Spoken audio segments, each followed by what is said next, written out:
근데 앞에서 사부에서 이야기했듯이 조국의 동생의 전처 조모가요, 아무리 자기 의혹에 대해서 해명하면서 부산의 우성 빌라 매입 자금을 조 후보자 부인이 전세 받은 돈을 할매한테 주니까 할매가 자기한테 너 이 집을 앞으로 사서 살아라 이렇게 줬다, 이렇게 하면 자기 돈이 아니라 그야말로 2억 7천만 원을 그냥 남 돈을 준 거 아닙니까?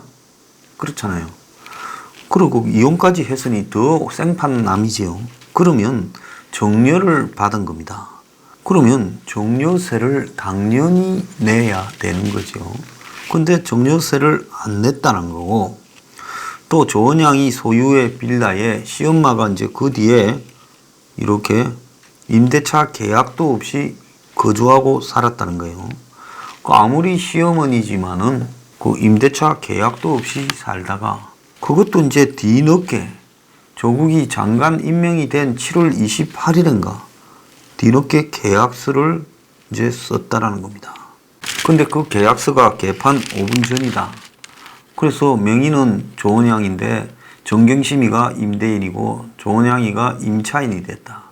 아니, 남편이 법이라면 한국에서 세상이 알아주는 법꾸라지인데 그 부인이 임대인 임차인은 몰랐다는 게 말이 되고, 남편이 안 시켰는데 장관 임명된 날 그런 임대서를 엉터리로 쓰겠냐는 겁니다.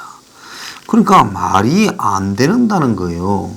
자, 2014년 11월에 조원양이가 자기 명의로 시어머니가 조국 부인한테 돈을 받아가지고 이 빌라를 취득을 했는데, 실제 조국의 지금 엄마가 이 빌라에 계속 살고 있는데 시모가 첫째 며느리한테 빌라 자금을 좀 갖고 오라, 저 부산 집 전세 주고 이래가지고 그 돈으로 이제 이혼한 전 둘째 며느리한테 줬다면 정려한 게 되지요. 자, 그런데 법적으로 정씨와 조씨, 조원양과 정경심이는 아무런 인척 관계가 아니기 때문에 빌라 가격 2억 7천만 원의 20%에 해당하는 정려세를 내야 되는데, 남돈을 받은 조씨가 정려세를 지금까지 낸 기록이 없어요. 그래서 자기가 해명을 해가 이래 집을 넘겨받았다, 빌라를 하고 난 이후에 왜 정려세를 안 내냐라고 하니까, 이제 그제사 조국의 이 지금 캠프, 즉 장관 캠프에서는 조씨가 세금 납부 의무가 있다면 향후 납부하겠다라는 의사를 밝혔다, 이렇게 말을 해 있고요. 또 시어머니가 조원양이 집에 사는 것도 남이잖아요, 법적으로. 그럼 법적으로 남인 거면 임대차 관계인데, 그런데 임대차 관계가 없이 지금 살다가 임대 계약서가 등장한 게 장관 임명된 날인 7월 28일인데 계약서에는 조원양이가 임사인 조국의 부인 정경심이가 임대인으로 되어 있다는 겁니다. 그러면 이 조원양이가 빌라 취득을 2014년 12월에 하고 그동안에 임대차 계약도 없이 시어머니가 살고 있다가 그러면 청문회가 임박해서 이걸 썼단 말이냐. 그럼 진실은 뭐겠어요? 조국 마누라가 일단은 그 집을 실제로 샀는데, 자, 이혼한 며느리 이 사람은 조국 집안에서 시키면 시키는 대로 진짜 이혼을 안 했다고 저도 보고 있습니다. 그런 역할을 수행하는 사람이었죠. 네 이름으로 이걸 올려놓을게. 알겠습니다. 여기 어머니 와서 살 거다. 알겠습니다. 이래 됐죠. 자, 그렇게 하다가 나중에 이제 가만히 이제 청문회를 할 거라고 생각하고 보니까 네 이름으로 해놓은 거는 깜빡했고, 어쨌든 여기에 대해서 계약서는 하나 써놔야 말이 되겠다. 이래서 지금 이 계약서를 갖다가 썼다라는 겁니다. 그래서 지금 사람들이 뭐라고 하냐. 기회는 균등하고 과정은 공정하고 결과는 정의로워야 된다고 개소리 하더만은 지 딸 장학금은 어렵고 공부 잘하는 학생들보다 우선해서 받아 처먹고 위장이연한 동생과 짜고 시치는 고스톱으로 국민 세금 훔쳐먹고 참 공정하고 정의롭다. 서울대 나와서 그 땅 꼼수 배웠냐. 이렇게 이제 국민들이 비판하고 있는 겁니다. 자, 그런데 야당은 조국 동생의 부부가 운동학원에서 받을 돈이 100억이 넘는다는 거예요. 조은양이한테 지금 채무가 다 넘어갔잖아요. 자, 그게 왜 그런가에 대해서 지금 이 기보하고 국세청에서 받을 돈이 50억이 있잖아요. 자, 아버지가 한정상속을 한 부분은 이제 아버지가 순수하게 한 거는 그렇게 됐지만은 떼먹고 끝났지만 42억은요. 50억은 조국의 지금 남동생이 보정인으로, 연대 보정인으로 들어가 있지 않습니까? 조국의 엄마하고요. 그러니까 떼먹지를 못하고 계속 빚이 쫓아다니는 거죠. 그러니까 조국의 남동생은 이혼을 어쨌든 해놔야, 그리고 갚을 돈은 이렇게 떼먹을 수 있고, 또 받아야 될 돈은 이혼하고 마누라한테 그 권리를 다 넘겨줘야, 또 마누라는 연대 보증인이 아니고 법적으로 지금 남이 돼 있기 때문에 다 받아 챙길 수 있죠. 그러니까 한마디로 갚아야 될 빚은 떼먹고 내가 아무것도 없다, 배째라, 나는 제로다 이러고, 실제 재산과 돈 이런 거는 마누라한테 다 몰아주고 받을 재단에 대한 채권까지도 몰아줘서 마누라가 지금 웅동학원으로부터 100억을 받을 권리가 있다는 겁니다. 자, 웅동학원의 자산 건물이 128억, 빚이 1억 해서 순자산이 127억인데, 자, 이게 지금 학생이 210명인데 앞으로 50명 밑으로 떨어지면 문 닫는 학교가 되고, 그래서 자산은 부채 변제 후에 국고에 기속될 수 있는데, 채권이 있다 하면 그 채권은 갚아야 될 거 아니에요. 학교가 문 닫기 전에. 그렇잖아요. 채권을 갚고 남는 거는 국고에 기속되죠. 그 채권을 조국 동생의 이혼한 마누라가 100억을 갖고 있다는 겁니다. 그래서 한마디로 조국 아버지가 이 학교를 80년 6년인가를 넘겨받아 가지고 조그마한 학교를요. 자, 나중에 저 6부에서 이야기하겠지만은 재산은 이리저리 다 빼먹고 이제 학교 저 산속에 껍데기만 남겨놨다가 그 남은 것도 나중에 문 닫을 때는 돈을 빼가도록 지금 만들었다는 겁니다. 자, 그런데 정말로 웃기는 거는 더불어민주당이 주말을 거치면서 지금 조국 문제를 방어를 해주고 있는 거예요. 이해찬이는 조국 문제와 관련해서 법사위에서 또 당에서 적극적으로 이렇게 대응해야 된다 말을 했고, 사실관계가 다르고 침소봉대 왜곡되는 게 있다 이렇게 말을 하고 있습니다. 그러면서 웅동학원과 관련된 문제를 IMF를 때문에 벌어진 가슴 아픈 가정사라 말합니다. 그러니까 조국 아버지나 그 아들이 하던 회사가 부도가 나서 빚을 졌다라는 걸 IMF 탓에 이 가슴 아픈 가정사. 저는 그래 안 봐요. 조국 집안에 보면 돈이 넘쳐나고 있어요.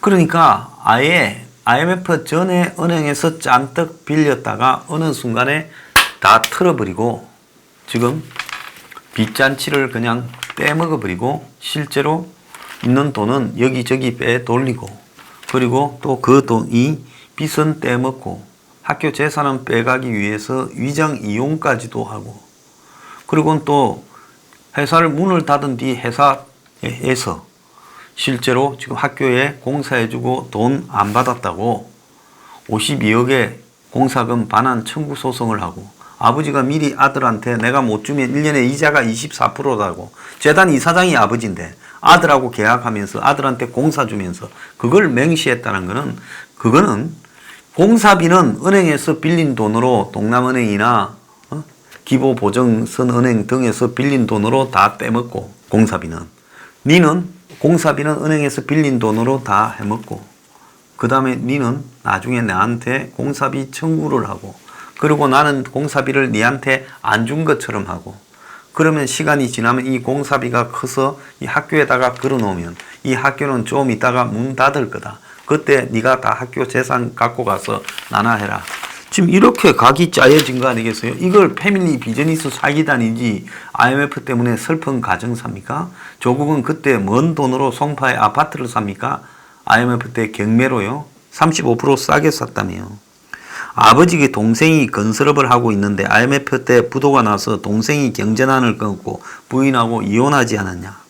자, 민주당 이 자들은 내가 볼 때요, 이 정말 사람 안 될 자들입니다. 집에 매매와 관련해서 돈이 매덕 오가는데, 자, 할머니, 조국의 모친이 이혼한 며느리에게 준다. 너 불쌍한데 이거 갖고 살아라. 주말에 이제 이 스토리 짠다고, 들킨 거 가지고 스토리 짠다고 극작가가 달라붙은 것 같습니다. 자, 이런다고 국민들이 지금 이걸 속을 것 같습니까?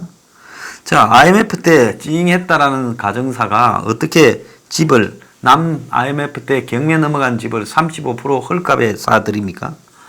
경매 넘어간 거 사는 거요. 그것도 마음 약한 사람은 잘 안 합니다. 왜? 거기에 다 남의 불행이 좌우되어 있을 건데, 그 집에. 그걸 갖다가 내가 좀 싸게 취득한다고 경매까지 해서 집 사는 거 아무나 아는 것도 아니에요.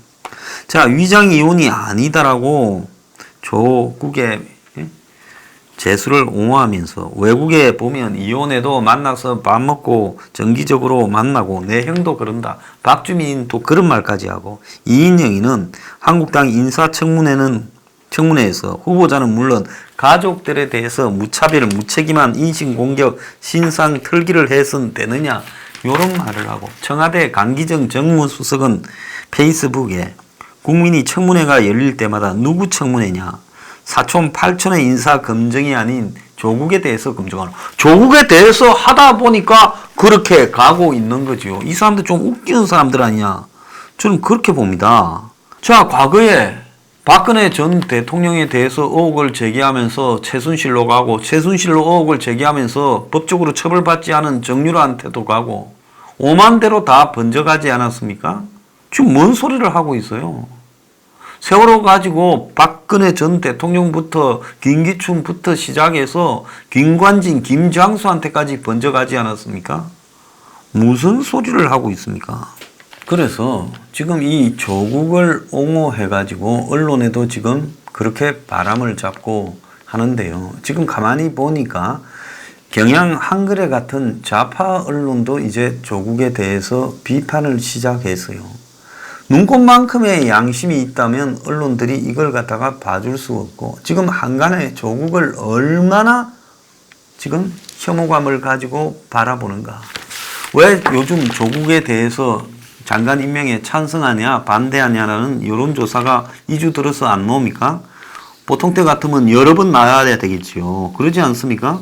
보통 지금 물어보세요. 조국 여론조사를 하면 조국 장관 지명돼야 된다는 국민이 별로 있을 건가요? 이틀 전까지만 해도 조국이 무슨 찬성이 42%, 부적절이 36% 이런 식으로 바람을 잡고 있다가, 이제 서울대생이 뽑은 가장 부끄러운 동문 1위가 된 조국을 어떤 방법으로든 옹호하기가 지금 어렵게 돼 가니까 지금 여론조사도 잘 하지 않고 있습니다.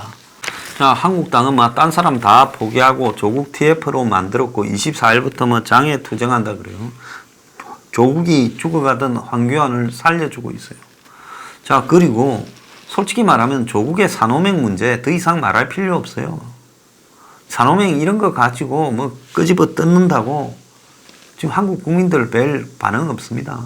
그런데 이 가족 사기단 문제는요, 그리고 딸 문제 이런 것들은 국민들이 분노할 만한 소재지요. 제가 옛날에 안철수 씨 검증한다고 BW 신주 인수권부 사채를 이야기를 그리 해도 못 알아듣고 별 관심도 없더만, 딸 이제 문제 놓으니까 다들 분노하고 난리더만요. 그래서 여기서 중요한 부분은 조국에 지금 문제에 있어서 얼마나 위선적인가 하는 부분이 지금 너무 심한 단계고요. 그래서 이 정도 단계가 되면 이걸 끌 수는 없고 점점 더 크게 번져갈 건데요. 언론이 봐줄래도 봐주는 단계는 벗어났어요. 문제는 문이 그럼에도 눈 딱 감고 조국을 지금 법무장관으로 발령을 낼란 한다는 겁니다. 그럼 내는 순간에 어떻게 되냐? 진짜 나라 꼴 이제 망가지는 쪽으로 시작이 되는 거죠.